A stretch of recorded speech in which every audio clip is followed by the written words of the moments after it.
Hello दोस्तों, आप लोगों का स्वागत है विजन साइंस ऑनलाइन क्लासेस में। आई होप आप लोग मस्त होंगे, स्वस्थ होंगे और ज़बरदस्त होंगे। आज हम लोग बात करने वाले हैं नियंत्रण और समन्वय चैप्टर के कुछ महत्वपूर्ण क्वेश्चनों पर। चलते हैं पहले प्रश्न की ओर। पहला प्रश्न है, किन्हीं चार पादप हार्मोन का नाम लिखें। इसका उत्तर है, चार पादप हार्मोन के नाम निम्नलिखित हैं। नंबर 1 पहला हार्मोन है जिसका नाम है ऑक्सिन, दूसरा है जिबरेलिन, तीसरा साइटोकाइनिन और चौथा एथिलीन। तो चारों हार्मोन के बारे में हम लोग जानेंगे होता क्या ये। ऑक्सिन जो होता है ये हार्मोन, ये पौधे की वृद्धि में काम करता है। ये पौधे की वृद्धि का हार्मोन है ये। और दूसरा जो है जिब्रेलिन, ये पौधों को लंबा करने तथा बीज को अंकुरण के लिए प्रेरित करता है। जिब्रेलिन हार्मोन जो होता है वो पौधे को लंबा करता है तथा बीज को अंकुरण के लिए प्रेरित करता है। और साइटोकाइनिन, इस हार्मोन का काम है कोशिका विभाजन। पौधे के अंदर जो कोशिका विभाजन होता है ये साइटोकाइनिन द्वारा। एथिलीन जो है ये एक प्रकार का ऐसा पादप हार्मोन है जो गैसीय रूप में पाया जाता है और ये फल को पकाने में सहायक होता है। तो इस प्रकार चलते हम लोग अगले प्रश्न की ओर। उत्तक कैसे क्रिया करता है, हम जानेंगे तंत्रिका उत्तक जो है कैसे क्रिया करता है। तो तंत्रिका उत्तक अपनी प्रतिवर्ती क्रिया क्रिया जो होती है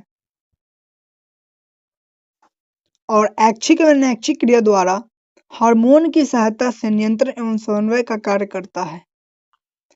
इस अनुक्रिया को संदेश के रूप में संचारित कर मस्तिष्क तक पहुंचाने का काम करता है विद्युत आवेग द्वारा। ये विद्युत लिखा हुआ है, लिखने में थोड़ा सा मिसप्रिंट हो गया है, आप लोग लिख लीजिएगा। तो तंत्रिका उत्तक कैसे क्रिया करता है। तो तंत्रिका उत्तक अपनी प्रतिवर्ती क्रिया और जो उनमें ऐच्छिक और अनैच्छिक क्रिया होती है उसके द्वारा हार्मोन की सहायता से नियंत्रण एवं समन्वय का कार्य करती है। इसी अनुक्रिया को संदेश के रूप में, यानी कि जो भी संदेश के रूप में संचारित कर यानी जमा कर मस्तिष्क तक पहुंचाती है किसके, विद्युत आवेग के रूप में। तंत्रिका तंत्र इस प्रकार कार्य करती है। अब चलते हैं हम लोग अगला क्वेश्चन पे। हार्मोन क्या है, दो पादप हार्मोन का नाम लिखें। तो हार्मोन वे रासायनिक संदेशवाहक होते हैं, यानी हार्मोन जो होता है एक ऐसा रासायनिक संदेशवाहक होता है जो जीवों में वृद्धि, विकास और अन्य शारीरिक क्रियाएं, यानी जो भी अन्य शारीरिक क्रियाएं उनके अंदर होती हैं उनको नियंत्रित यानी कंट्रोल करने का काम करता है।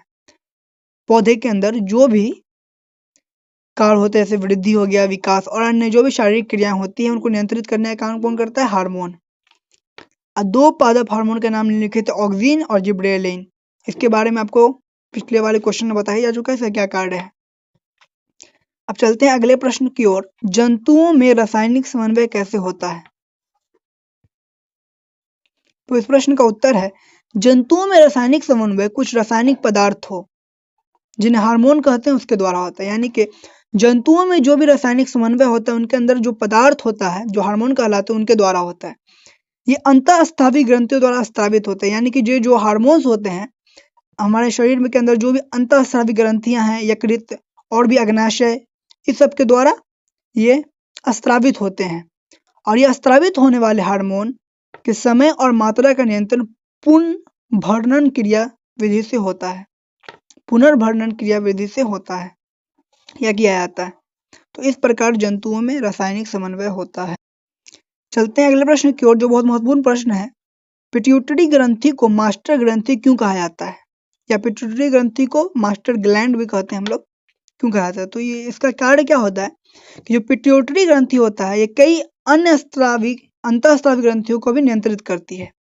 यानी ये जो ग्रंथि होती है पिट्यूटरी ग्रंथि, वो खुद कई सारी अंतःस्रावी ग्रंथियों को नियंत्रित करती है, इसलिए इसको मास्टर ग्लैंड या मास्टर ग्रंथि कहते हैं पिट्यूटरी ग्रंथि को। तो न्यूरोट्रांसमीटर जो होता है तंत्रिका कोशिकाओं के तंत्रिका कक्ष के सिनेप्टिक पुटिकाओं में जाए जाने वाले रसायन जो दो तंत्रिका कोशिकाओं के बीच तंत्रिका आवेग की संरचना में मदद करते हैं न्यूरोट्रांसमीटर कहलाते हैं। तो तंत्रिका कोशिकाओं के तंत्रिका कक्ष जो होता है कि सिनैप्टिक पुटिकाओं में जो पाए जाने वाले रसायन होते हैं जो दो तंत्रिका कोशिकाओं के बीच तंत्रिका आवेग की संरचना में मदद करते हैं, न्यूरोट्रांसमीटर कहलाते हैं। तो सिनैप्टिक पुटिकाओं में पाए जाने वाले रसायन, मिसप्रिंट है थोड़ा यहाँ पे, आप लोग ठीक कर लीजिएगा। तो तंत्रिका कोशिकाओं के तंत्रिका कक्ष की सिनैप्टिक पुटिकाओं में पाए जाने वाले वे रसायन जो दो तंत्रिका कोशिकाओं के बीच तंत्रिका आवेग की संरचना में मदद करते हैं, न्यूरोट्रांसमीटर कहलाते हैं। अब चलते हैं अगले प्रश्न की ओर। अगला प्रश्न है पादप हार्मोन क्या है? तो इस प्रश्न का उत्तर है पौधे की वृद्धि एवं यानी पौधों में जो भी वृद्धि होता है एवं उसके समन्वय हेतु जिस रसायन का उपयोग होता है उसे हम लोग पादप हार्मोन कहते हैं। यानी कि पौधे की वृद्धि एवं समन्वय में प्रयुक्त होने वाले रसायन पादप हार्मोन कहलाते हैं। अगला प्रश्न की ओर चलते हैं हम लोग। अगला प्रश्न क्या है? 8वां, हार्मोन क्या है?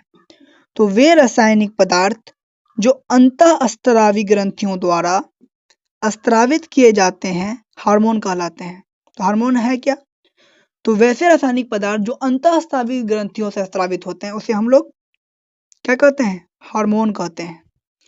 तो अंतःस्त्रावी ग्रंथियों से क्या क्या हमारे हार्मोन स्त्रावित होते हैं? तो हमारे अंतःस्त्रावी ग्रंथि अग्नाशय, यकृत है, इस सबसे हार्मोन स्त्रावित होते हैं। तो वो लोग जो रसायन स्त्रावित होते हैं तो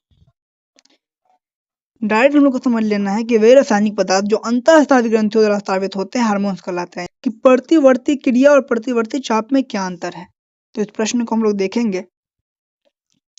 प्रतिवर्ती क्रिया ये जो होती है किसी दृश्य या अदृश्य बाह्य अथवा भीतरी यानी बाहरी या चाहे अंदर का यानी भीतरी उद्दीपन के प्रभाव में होने वाली वे अनैच्छिक क्रियाएं जिनका संचालन एवं समन्वय प्रायः मेरुरज्जु की तंत्रिकाओं द्वारा होता है प्रतिवर्ती क्रियाएं कहलाती हैं। प्रतिवर्ती क्रियाएं कहलाती हैं। इसका एग्जाम्पल क्या है? पैर में कांटा चुभना यानी पैर में जब कांटा चुभता है तो झटके के साथ पैर का हट जाना, छींक आना। तो कांटा चुभना तो ये तो बाह्य हो गया और छींक आना ये आंतरिक है। तेज आवाज सुनकर चौंक जाना ये सब जो भी क्रिया है प्रतिवर्ती क्रिया है। अब चलते हैं हम लोग अगले प्रश्न की मतलब इसी प्रश्न के दूसरे चीज की ओर कि प्रतिवर्ती चाप। तो प्रतिवर्ती क्रियाओं में ग्राही अंगों से प्रतिवर्ती क्रियाओं में ग्राही अंगों से सूचनाएं यानी ग्राही अंग क्या होता है? जो भी कान हो गया, आंख हो गया, नाक, ये सब क्या ग्राही अंग। तो ग्राही अंगों से सूचनाएं संवेदी तंत्रिकाओं द्वारा मेरुरज्जु तक पहुंचती है। वहां से अभिक्रिया के लिए प्रेरक तंत्रिका द्वारा कार्यकारी अंग तक पहुंचती है। इस पद को प्रतिवर्ती चाप कहा जाता है। तो ग्राही अंग क्या समझ गए हम लोग? हमारे जो भी कान है या आंख है, नाक इत्यादि जो भी है ये सब को हम लोग ग्राही अंग कहते हैं। चलते हैं हम लोग अगले प्रश्न की ओर। तो अगला प्रश्न वृद्धि नियंत्रक पदार्थ से क्या तात्पर्य है? तो वैसे पदार्थ जो सजीवों के सामान्य वृद्धि की क्रिया को प्रभावित करते हैं यानी सजीवों में जो भी वृद्धि की क्रिया होने वाली उसको प्रभावित करते हैं। इस पदार्थ के इस्तेमाल से पौधे एवं जंतुओं में सामान्य रूप से होने वाली वृद्धि रुक जाएगी।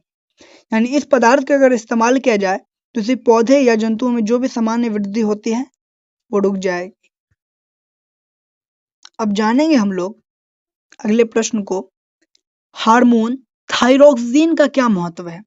इसको हम जानते हैं। जो थायरॉक्सिन हार्मोन होता है ये कार्बोहाइड्रेट, प्रोटीन, वसा कि सामान्य उपापचय को नियंत्रित करता है। यानी उसमें जो भी उपापचय क्रिया होती है प्रोटीन तथा वसा और कार्बोहाइड्रेट इत्यादि का उसको नियंत्रण करने का कार्य करता है थायरॉक्सिन हार्मोन। यह शरीर के सामान्य वृद्धि, विशेष हड्डियों, बालों इत्यादि के विकास के लिए अनिवार्य है। यानी थायरॉक्सिन हार्मोन जो होता है ये हमारे शरीर की वृद्धि में भी सहायक है, विशेषकर हड्डियों और बालों इत्यादि के विकास के लिए अनिवार्य है। तो समझ गए इस चीज को। अब चलते हैं हम लोग अगले प्रश्न की ओर। प्रश्न क्या कहता है कि ऑक्सीजन की उत्पत्ति कहाँ होती है?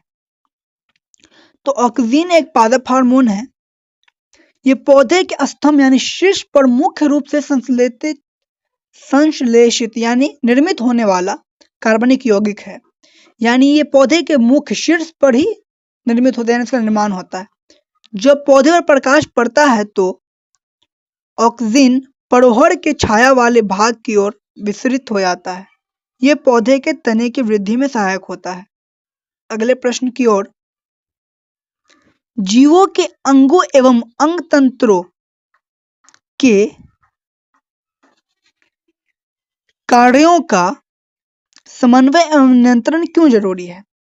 देखते हैं, अंग तंत्रों के विभिन्न अंगों के बीच समन्वय स्थापित करने के लिए नियंत्रण की आवश्यकता होती है। यानी कि हमारे शरीर में जो भी अंग तंत्र हैं उनके बीच समन्वय स्थापित करने के लिए नियंत्रण की आवश्यकता होती है। बिना नियंत्रण के अंगों का कार्य करने में समय एक नहीं होगा, यानी कोई भी अंग सही समय पे समय से कार्य नहीं कर पाएगा एवं व्यवस्थित ढंग से अपने कार्यों का संपादन नहीं कर सकेंगे। इसलिए जीवों के विभिन्न अंगों एवं अंग तंत्रों का समन्वय एवं नियंत्रण उनके विभिन्न कार्यों के कुशल संचालन के लिए अनिवार्य है। आई होप आप लोग समझ गए होंगे, और वीडियो अच्छी लगी हो तो लाइक करें, चैनल को सब्सक्राइब करें और ज़्यादा से ज़्यादा शेयर करें। और जो डाउट हो कमेंट सेक्शन में कमेंट करें, आप लोग की उस डाउट का जल्द से जल्द सॉल्यूशन दिया जाएगा। तो फिर मिलते हैं अगले वीडियो में, और इसी तरह के अगली वीडियो को देखने के लिए चैनल को सब्सक्राइब करके बेल आइकन दबा दें ताकि नोटिफिकेशन आप तक पहुंच जाए। धन्यवाद।